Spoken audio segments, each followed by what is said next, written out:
Salut les Astrams, aujourd'hui vidéo en extérieur en attendant que la nuit se lève comme il faut. J'espère enfin pouvoir réussir à faire quelque chose de cette nouvelle monture. On peut dire quand même que je cumule un peu les emmerdes avec, entre des problèmes de montage, on va dire que moi et la mécanique ça fait 15, petit passage au SAV, retour, remontage, etc. etc. Maintenant, ça y est, c'est bon, je commence à la prendre un petit peu en main, mais voilà, ça reste quand même encore un peu la galère. Bon, donc je profite un petit peu d'attendre qu'il fasse un peu nuit. Je vous avais promis que je vous montrerai une petite vidéo sur cette petite bestiole. Donc ça, c'est ce qu'on appelle un viseur polaire. Donc je vous rassure, c'est pas celui de la NEQ5, c'est celui de la Q3.2 que j'avais avant.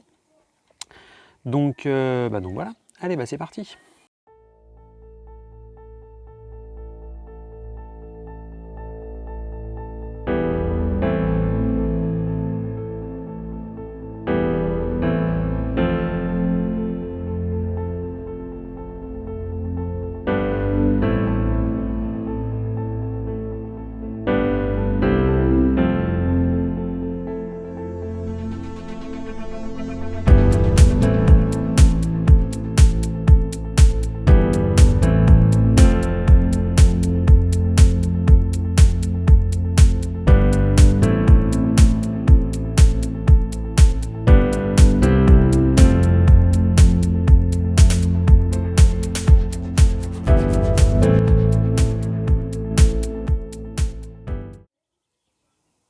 Alors, donc, viseur polaire. Qu'est-ce que c'est que cette bestiole? Le viseur polaire, donc en gros, c'est une mini lunette qui va venir se placer directement à l'arrière, donc dans un logement qui est prévu pour. Hein. Je vous rassure, il n'y a pas besoin de percer des trous, sinon il y aura longtemps qu'il n'y en aurait plus. Non, ça se met vraiment donc dans l'emplacement, en fait, ça se met dans le prolongement, dans l'axe d'ascension droite de votre monture. Et donc en fait, ça sert à quoi? À l'intérieur, vous avez un espèce de réticule, je vous mettrai un dessin dans le coin. Ça va servir en fait à venir placer la polaire au bon endroit en fonction de la date, de l'heure à laquelle vous observez, de façon à réaliser une mise en station la plus convenable possible. Une fois que vous avez fait cette opération, vous êtes tranquille, vous pouvez faire des suivis d'une qualité largement meilleure que si vous ne le faites pas. Voilà. CF, je vous renvoie vers la vidéo sur les mises en station, enfin les deux vidéos que j'ai faites, la théorie et la pratique. Et donc là en fait c'est un petit complément à cette vidéo. Il s'avère que quand vous les achetez, la plupart ne sont absolument pas réglés. Donc on va voir un petit peu comment on fait. Alors déjà, qu'est-ce qu'il y a là-dedans? On va démonter un petit peu tout ça. Si je me souviens comment on fait pour le démonter, ça pourrait être bien. Voilà. Hop, le viseur polaire, c'est ça. Voilà. Donc en fait, là, vous avez un réglage qui va venir vous permettre de faire la netteté. Donc la netteté du réticule. Donc en fait, voilà, vous placez directement comme ça et vous tournez de façon à ce que vous ayez un réticule net et un fond le plus net possible. Bon. Après, une fois que ça c'est fait, eh ben, c'est pas tout.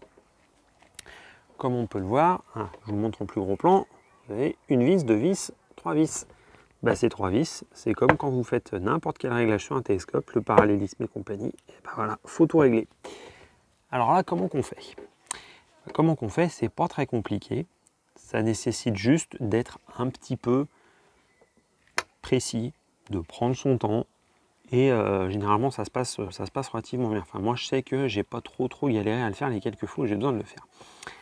Alors, donc, ce qu'on fait, c'est que généralement, vous mettez pas le tube, vous vous en foutez. Moi, je sais que j'aime bien le faire avec la barre de contrepoids, comme ça, par-dessus, je rajoute un niveau à bulle, vous allez voir, c'est important. Alors, l'idée, c'est d'aller choper quelque chose au loin, donc 2 jours, je précise. Si vous le faites de nuit, vous allez galérer, et là, vous allez y passer 3 heures facile. Vous allez pointer quelque chose au loin, et vous allez venir le mettre au centre du réticule de votre viseur polaire.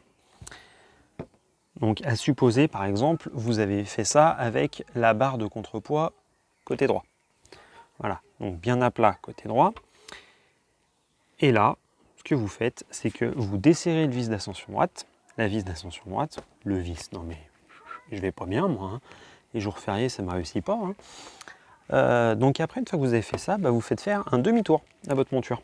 Vous faites, vous faites passer votre barre de contrepoids. Je vous rappelle, si vous l'aviez à droite, vous la faites passer à gauche.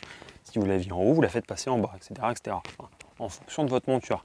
Certaines montures n'acceptent pas d'être complètement à plat, c'est le cas de celle-ci. Donc là, il faut s'adapter.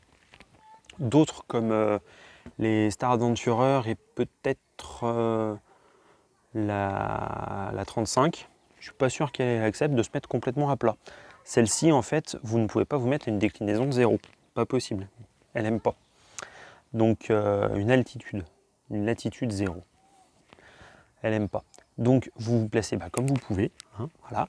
Et voilà, vous faites ces réglages comme ça. Alors, sauf coup de bol, vous allez avoir en fait votre point qui, à l'origine, était centré dans le viseur polaire qui sera déplacé. Alors, qu'est-ce que ça veut dire? Ça veut tout simplement dire, j'essaierai de vous mettre une petite animation quelque part dans le coin. Ça veut tout simplement dire en fait que votre réticule en fait ne tourne pas comme ça, mais tourne comme ceci. C'est-à-dire qu'en fait, il n'est pas parfaitement serré. Donc, c'est là qu'il faut faire un petit peu preuve de méthode et d'esprit un petit peu mathématique et logique. Vous allez prendre le point d'origine de votre objet placé au loin. Son point d'arrivée, donc ça va vous faire une ligne droite. Voilà. Donc, il va falloir ramener l'objet à mi-distance. Une fois que vous avez fait ça, vous recommencez l'opération. Voilà. Vous réalignez le point bien comme il faut. Donc en agissant sur les 3 vis qui sont ici. Voilà. Donc forcément, c'est comme les réglages. Si vous en desserrez une, vous serrez les 2 autres. Et il faut au final que les 3 vis soient toujours serrées. Donc une fois que vous avez fait ça, vous allez en fait procéder par tâtonnement et au bout d'un moment, vous allez arriver à la petite animation que je vous mettrai dans le coin, c'est-à-dire que vous commencez avec la barre d'un côté, vous lui faites faire 180 degrés et votre point n'a pas bougé d'un iota. On peut s'octroyer un quart d'iota, on va dire ça comme ça. Mais voilà, le fait est qu'une fois que vous avez fait ça, le régleur polaire, lui, le chercheur polaire, enfin le viseur polaire, non mais j'ai du mal moi ce soir, hein. Je ne sais pas ce que vous en pensez, mais ça va pas dans ma tête. Hein. Le chercheur polaire, décidément, le viseur polaire, sera réglé en fait comme il faut.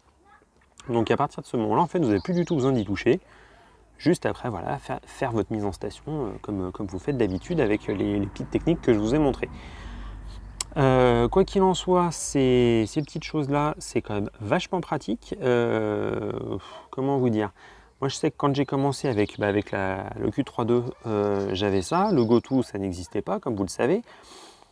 Et au début, je ne savais pas du tout m'en servir. Et il a fallu que, les premiers temps, je faisais ça à l'arrache, ce qui explique pourquoi j'avais vraiment des temps de pause que je pouvais faire qui étaient vraiment bidons. Et c'est vrai que maintenant, avec les derniers temps que j'utilisais le Q32, avec de la méthode, de la rigueur, bien régler le viseur polaire, bien faire toutes les étapes que je vous ai décrites dans les vidéos de mise en station, c'est vrai qu'effectivement, voilà, j'avais quand même gagné pas mal de temps. Donc ça reste une technique qui se fait relativement facilement.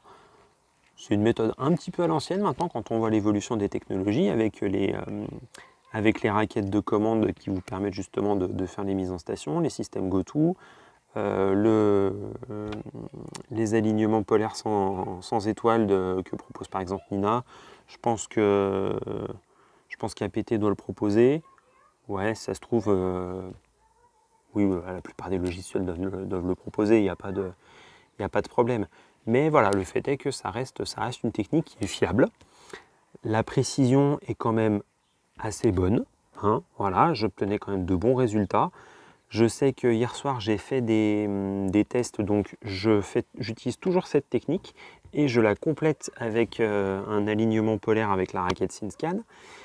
J'obtiens des erreurs de mise en station de l'ordre d'une dizaine de minutes d'arc, ce qui est quand même déjà quand même déjà pas trop mal. Je pourrais peaufiner encore un petit peu plus, mais je vous avoue, je ne vous cache pas que hier j'avais un petit peu envie de pousser un petit peu plus loin.